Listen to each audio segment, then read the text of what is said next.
S, வீடு, schools, hotels, store room இங்கெல்லாம் partition wall கட்டணும்னாலும் இப்போ பில்டிங் ஓனர்ஸோட first choice Renocon Rapid Wall Panels. No compromise. உங்க சைடுலயும் எங்க சைடுலயும். It's a GT promise. GT Holidays, South India's #1. தளபதி நெஞ்சில் குடியிருக்கும் தோழர்களே, தாய்மார்களே, நிர்வாகிகளே, உங்கள் அனைவருக்கும் என்னுடைய முதற்கண் வணக்கத்தை தெரிவிச்சுக்கிறேன். பொதுப்பணித்துறை அமைச்சர் சுமார் 40 நிமிடம் வெல்லுன்னு வெளுத்துட்டார். எதுவுமே பேசுறதுக்கே எனக்கு இல்லை. என்னென்னலாம் பேசணுமோ அவர் எல்லாத்தையுமே கரெக்டாக எல்லாத்தையுமே பேசுவார். அண்ணன் இருன்னு நான் பேசுகிறேன்னு பார்க்குற வரைக்கும் பார்த்தீங்கன்னா புதுசாக உக்காந்துக்கிற மாதிரி உக்காந்துருப்பார். மைக்கு கிட்ட வந்த உடனே அவருக்கு எங்கேருந்து அந்த உணர்ச்சி பயங்கரமாக வரும்னு தெரியாது. வச்சு வெளுன்னு என்னென்னலாம் உண்மையாக இருக்குதோ அதை வெளுத்துட்டு ஜம்முன்னு பேசான்னு போய் உக்காந்துட்டார். டேய், 10 பேர் பேசுகிற இடத்துல நான் மட்டும்தான்டா கரெக்டாக பேசணுன்றது கரெக்டாக செஞ்சுட்டார். அண்ணன் ரொம்ப முக்கியமான துறை நிதி, அதோடைய அமைச்சர், உங்க அமைச்சர், உங்கள் வீட்டு பிள்ளையாக நீங்கள் அவரை தேர்ந்தெடுத்தீங்க. உண்மையா உங்களுக்கு தான் நாங்கள் முதல்ல நன்றி சொல்லணும். அப்பேற்பட்ட ஒரு நிதி அமைச்சரை கொடுத்ததுக்கு உங்களுக்கு மனமார்ந்த வாழ்த்துக்களையும் நன்றியும் ஆர்கே நகர் மக்களுக்கு நான் தெரிவிச்சுக்கிறேன். நான் அவருடைய பிரச்சாரத்துக்கு வந்திருக்கும் போதே நான் ரொம்ப அழகாக சொன்னேன். அவர் ஒரு கல்வியாளர், கண்டிப்பாக இந்த தொகுதி மக்களுக்கு சேவை செய்யக்கூடிய ஒரு நல்ல மனிதர். அவர் வர்றதுக்கு முன்னாடியே நான் அந்த பொதுக்கூட்டத்துக்கு வந்திருந்தேன். நான் வந்த பிறகு அவர் வரும்போது அவருக்கு மிக சிறப்பான வரவேற்பு நீங்கள் ஆர்கே நகர் தொகுதி மக்கள் கொடுத்தீங்க. நான் அன்னைக்கே சொன்னேன், இவர் கண்டிப்பாக வெற்றி பெறுவார் என்பதில் சந்தேகம் இல்லை என்று சொன்னேன். அதே போல் இன்று அவர் வெற்றி பெற்று மாண்புமிகு அமைச்சராக இங்கே இருந்து கொண்டிருக்கிறார். உண்மையாகவே நீங்கள் கொடுத்து வச்சவங்க தான். அவர் சொன்னார், என் குடும்பம் கூட அந்த அளவுக்கு பாசம் காட்டினதில்லை, ஆனால் இந்த ஆர்கே நகர் மக்கள் அந்த அளவுக்கு பாசம் காட்டுற மக்கள் என்று சொன்னார். ரொம்ப சந்தோஷமாக இருக்கிறது. ஏன்னா உண்மையாகவே ஒரு சட்டமன்ற உறுப்பினர் மக்களுடைய கஷ்டங்கள் என்ன என்று அறிந்து அவர்களுக்கு செய்யக்கூடிய ஒரு சட்டமன்ற உறுப்பினராக தான் நாங்கள் 107 பேரும் இருப்போம் என்பதை தெளிவாக தெரிவித்துக் கொள்கிறோம். எக்காரணத்தை கொண்டும் நாங்கள் ஊழல் செய்ய மாட்டோம் என்று திட்டவட்டமாக நாங்கள் சொல்லிக்கொள்ள ஆசைப்படுகிறேன். எந்த ஒரு அமைச்சரும் சரி, நாங்கள் யாரும் ஊழல் செய்ய மாட்டோம். அப்படி செய்தோம் என்று சொன்னால் அடுத்த வினாடி தலைவர் தளபதி அவர்கள் எங்களை அமைச்சர் பதவியில் வைத்திருக்க மாட்டார் என்பதையும் தெரிவித்துக் கொள்கிறோம். மேலும் இந்த நேரத்தில் என்னுடைய டி நகர் தொகுதி மக்களுக்கு நான் நன்றியை தெரிவிச்சுக்கணும். நான் அந்த தொகுதியில் புதுசு தான். ஆனாலும் தலைவர் தளபதி கோசம் எனக்கு ஓட்டளித்து இன்னைக்கு ஓட்டு போட்டு இன்னைக்கு என்னை அமைச்சராக ஆக்கியிருக்கிறார்கள் என்று சொன்னால் அது தலைவர் தளபதிக்காக மட்டும்தான் என்று நான் தெரிவித்துக் கொள்கிறேன். எனக்கெல்லாம் யாரும் ஓட்டு போடலைங்க. முழுக்க எங்கள் தலைவர் தளபதி கோசம்தான் 234 தொகுதியிலையும் அவருடைய ஒரே ஒருத்தருக்காக மட்டும்தான் வாக்களித்தார்கள் மக்கள் அந்த அளவிற்கு நம்பிக்கை வைத்திருக்கிறார் என்று சொன்னால் அது நம்மளுடைய தமிழக முதலமைச்சர் மட்டும்தான் என்று நான் தெளிவாக தெரிவித்துக் கொள்கிறேன். மேலும் ஒரு சட்டமன்ற உறுப்பினர் 2016 தேர்தலில் அவர் தேர்தலில் நின்று அவர் தோத்துட்டாரு. தோத்தோடனே அவரும் அவங்க பொண்ணும் ரொம்ப கஷ்டப்பட்டாங்க, அழுதாங்க. அதுக்கப்புறம் 2026 இந்த தேர்தலில் அவர் திருப்பி நிற்கிறார் சட்டமன்ற உறுப்பினராக. அதுக்குள்ளே அந்த 10 வருஷத்துக்குள்ளார அந்த பொண்ணுக்கு கல்யாணம் பண்ணி வெளியூருக்கு அனுப்பிட்டார். அப்போது ஒரு தேர்தல் வர்றதுக்கு ஒரு 2 நாளைக்கு முன்னாடி அம்மா நீ வந்து ஓட்டு போட்டு போயிடுமா அப்படின்னோடனே அந்த பொண்ணும் அவருடைய பொண்ணு வந்து ஃப்ளைட்டை பிடிச்சி வந்துட்டாங்க. அந்த சட்டமன்ற உறுப்பினர் சாயங்காலம் ஒரு 8 மணிக்கு வீட்டுக்கு போனோடனே, அம்மா நான் ஜெயிச்சிருவேன்ற நம்பிக்கை இருக்குதுமா, நீ எத்தனை மணிக்குமா நீ போய் ஓட்டு போட்டேன்னு கேட்டார். அப்பா நான் காலையில் 9 மணிக்கே போய் ஓட்டு போட்டேன், ஆனால் உனக்கு நான் ஓட்டு போடலப்பா, எங்கள் அண்ணனுக்கு விசில் சின்னத்தில் நான் ஓட்டு போட்டேன்ப்பான்னு. அவர் என்ன ஏதோ சொல்லுதேன்னுட்டு என்னவா சொல்கிறேன் நீ திருப்பி சொல்லுமான்னாரு. அப்பா நான் உனக்கு ஓட்டு போடலப்பா, எங்கள் அண்ணன் சொந்த அண்ணன் என் அண்ணன் முதலமைச்சராக போறாருப்பா, அதுக்கு நான் விசில் சின்னத்தில் ஓட்டு போட்டேன்பான்னோடனே அவர் அப்படியே என்னம்மா இப்படி பண்ணிட்டேன்னாரு. ஆமாப்பா அன்னைக்கு நீ நின்ன எங்கள் அண்ணன் முதலமைச்சராக அன்னைக்கு தேர்தலில் அவர்களை நிற்கலை, இன்னைக்கு உன்னோட என் அண்ணன் தான்ப்பா எனக்கு முக்கியம், அதனால நான் ஓட்டு போட்டுட்டேன்னு சொல்கிற ஒரு தாய்மார் அந்த பெண்ணுக்கு நான் இந்த நேரத்தில் நான் மனமார்ந்த வாழ்த்துக்களையும் நான் நன்றியும் தெரிவிச்சுக்கிறேன்.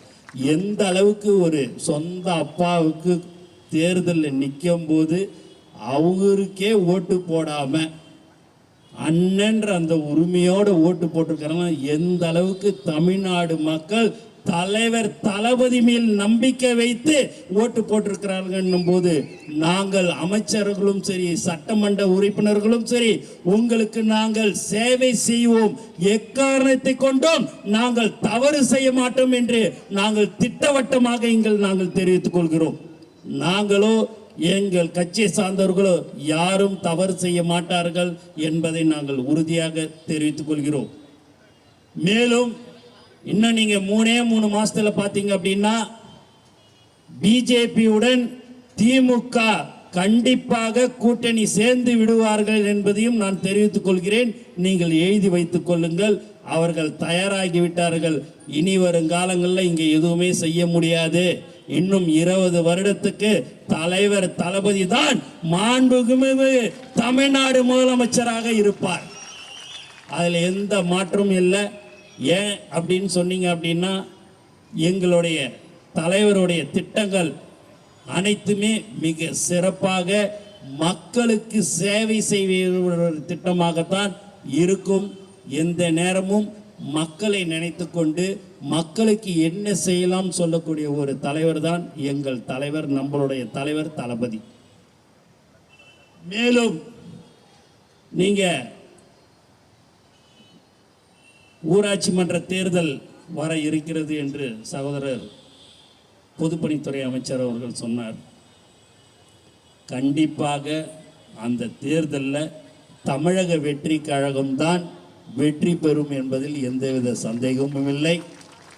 அதில் குறிப்பாக தாய்மார்களுக்கு அதிக அளவு வாய்ப்புகள் தலைவர் தமிழக முதலமைச்சர் வழங்குவார் என்பதையும் இந்த நேரத்தில் நான் தெரிவித்துக் கொள்கிறேன். ஏன் என்று சொன்னால் அவர் சகோதரி பல்லவியை பற்றி சொன்னார்.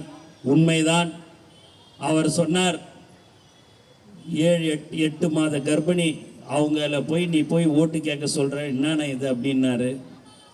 அந்த சகோதரி சொன்ன ஒரே வார்த்தை, நான் அவர் சொன்னது போல் என் குழந்தையோடு நான் போய் ஓட்டு கேட்டு கண்டிப்பாக என் குழந்தை பிறக்கும்போது நீங்கள் முதலமைச்சராக இருப்பீங்கன்னு சொன்னாங்க. அதே மாதிரி நடந்தது. ஏனென்று சொன்னால் தளபதியோடைய பாட்டு சத்தம் கேட்டாலே தாய்மார்கள் வயிற்றில் இருக்கிற குழந்தைங்க டான்ஸ் ஆடுன்னு சொல்லுவாங்க. உள்ளார ஆடு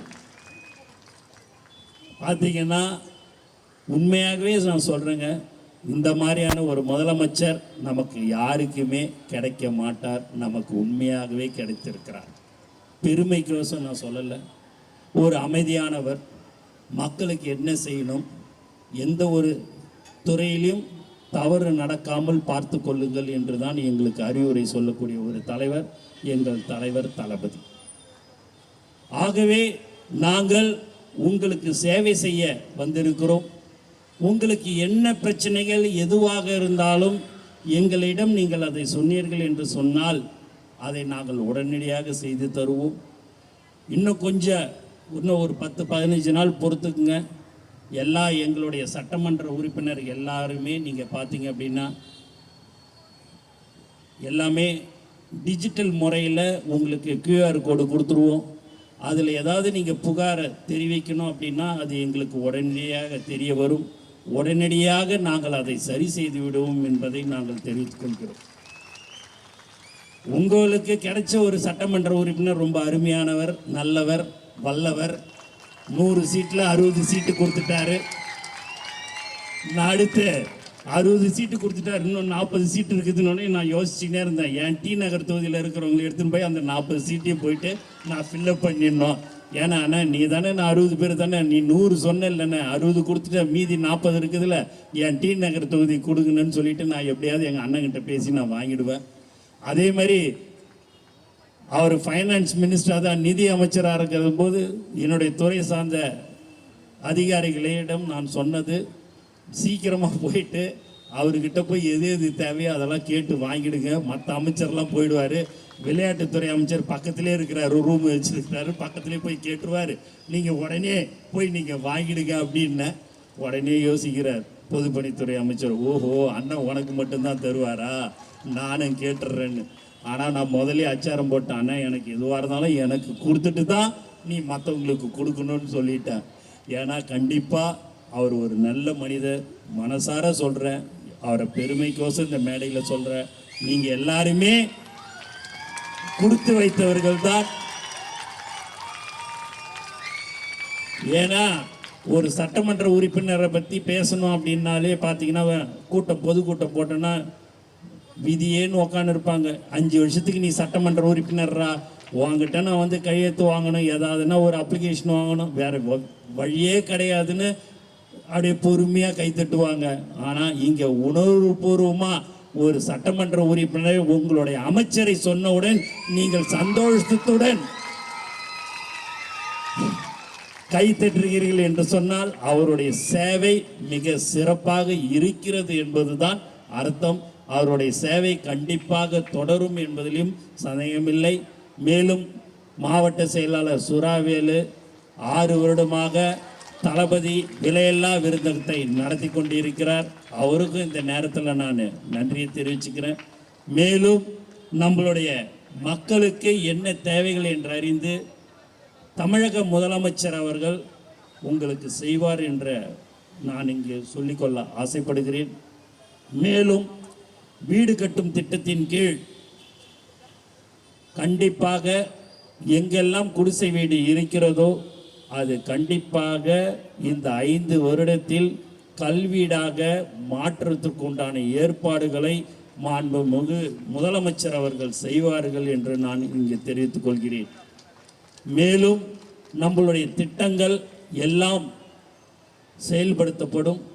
அனைத்து திட்டங்களுக்கும் உங்களுடைய சட்டமன்ற உறுப்பினர், உங்களுடைய அமைச்சர் தான் அதுக்கு எல்லாத்துக்குமே நிதி கொடுக்கணும்.